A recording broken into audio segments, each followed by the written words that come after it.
Alam ko hindi ka maniniwala dito eh. Pero, related ako sa kanya. Pick-up line ba yan? Are you looking for this?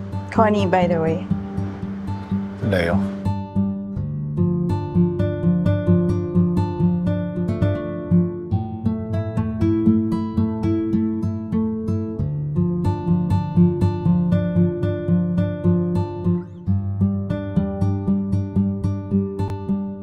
Muy interesante, di ba? Adios, patria adorada. Región del Sol, querida. Querida. Mi querido Joel, muchas gracias por una hermosa noche. Con amor y adios, Maria. Querida, tsaka yung querido. Sa Spanish, ang ibig sabihin nun, dear, love, beloved. Pero pagdating sa Tagalog, parang pangit.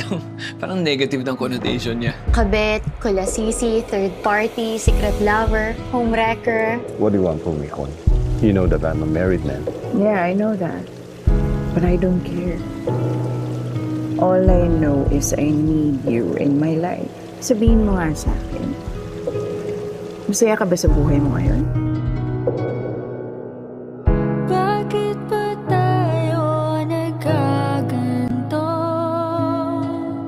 Paano ba tayo napunta dito? Mga katanungan sa isip. I'll introduce you as my boyfriend. Di ba yan naman yung totoo? We're having an affair. Hindi tayo legal. Mierda, María. Shit. Vete a casa. Ahora. Sorry, I have to go. Is he really your father? Or your lover? Tol, hindi ako naglalaro. Mahal ko talaga si Maria. Huwag mo naman sana itapon yung future mo para sa kanya, di ba?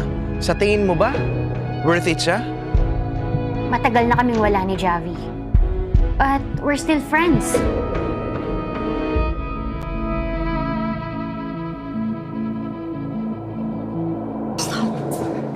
What's wrong, anak?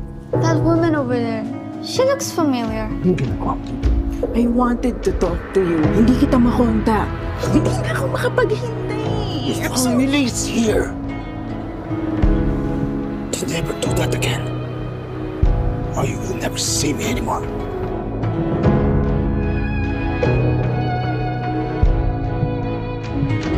You don't want me to meet your friends, your teachers. What? You don't want your fucking father to see me, right, Maria? You want to keep me a secret. Tangina, ba't ka ba umeeksena, pare? Di ba break na kayo? Ako ang boyfriend. 6 na buwan na kami nagsasama. Tanga ka ba? Asawa ko to. Kasal kami! Tandaan mo, ako yung asawa. Kabit ka lang. Querido naman talaga kita.